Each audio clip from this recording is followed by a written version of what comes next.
One night, as I was falling off to sleep, there came a great banging at the door. It was the militia, with a letter from the governor. The governor said that I was to leave immediately, and under no circumstances could I ever return to the state of Colorado. I sat up in the train station all night, waiting for the next train. The very first train was the one to Denver. I showed my letter to the conductor.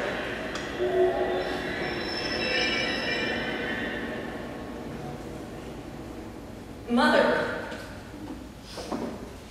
do you want to go to Denver? I do. But I don't want you to lose your job. The hell with the job. Mother, you are going to Denver. The first thing I did when I got there was to write a letter. Mr. Governor, you notified your dogs of war to put me out of the state. I wish to notify you, Governor, that you don't own the state. When Colorado was admitted to the sisterhood of states, my fathers gave me a share of stock in it, and that is all they gave to you. I am right here in the Capitol, 5 blocks from your office. I want to ask you, Governor, what the hell are you gonna do about it? He did nothing, and I returned to the fields. But the strike was lost. The strikers were starved out, and the southern fields were worked by scabs brought in by armored trade. 10 years later, they weren't scabs anymore. They were miners. 10 years ago, the company bring us here to break strike, the Greeks, Italian Slavs. We don't speak English. We don't know there is such a thing as strikes or the union. Now this is our place. This is where we live. I go up to Denver today. I go to stand in front of the judge. I am Louis Chicas. I am American now. I come back to camp to tell you all, we joined the union now, huh? We Americans now, just like Rockefeller. Senator, I will fight the union. I will do that if it costs all my property and kills all my employees. It is a great principle.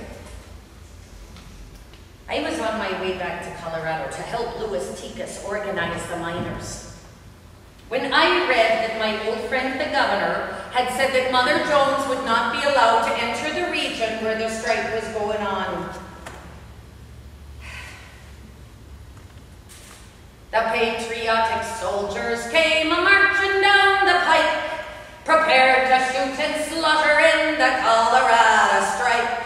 With whiskey in their bellies and vengeance in their souls, they prayed God would help them shoot the miners full of holes. In front of these brave soldiers loomed a sight you seldom see, a white-haired rebel woman whose age was 83. Charge! Cried the valiant captain in awful thunder tones, and the patriotic soldiers charged and captured Mother Jones.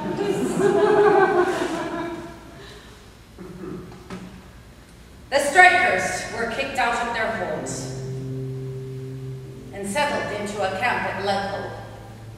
I was sent to the jail, to the cellar. They hoped the damp and the cold would finish me off. I spent 26 days in that dungeon. I slept in my clothes during the day, and I bought up the sewer rats at night with a broken beer bottle. The governor said if I agreed to leave the strike zone, I could get out of there. I told him if I wasn't fighting the sewer rats in that god-awful jail cell, I would be fighting the human sewer rats that were running things in Colorado. The union got a writ, and the Supreme Court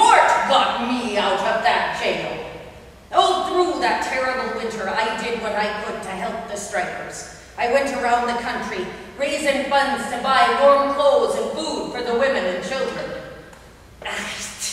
That is when they started calling me the miner's angel. That is bullshit. I am not an angel. I am not a humanitarian. I am a hellraiser. One preacher told me once that my language was far too coarse for a woman. And I told him, if I pray, I have to wait before I get what I want. I find if I swear, I get things right now.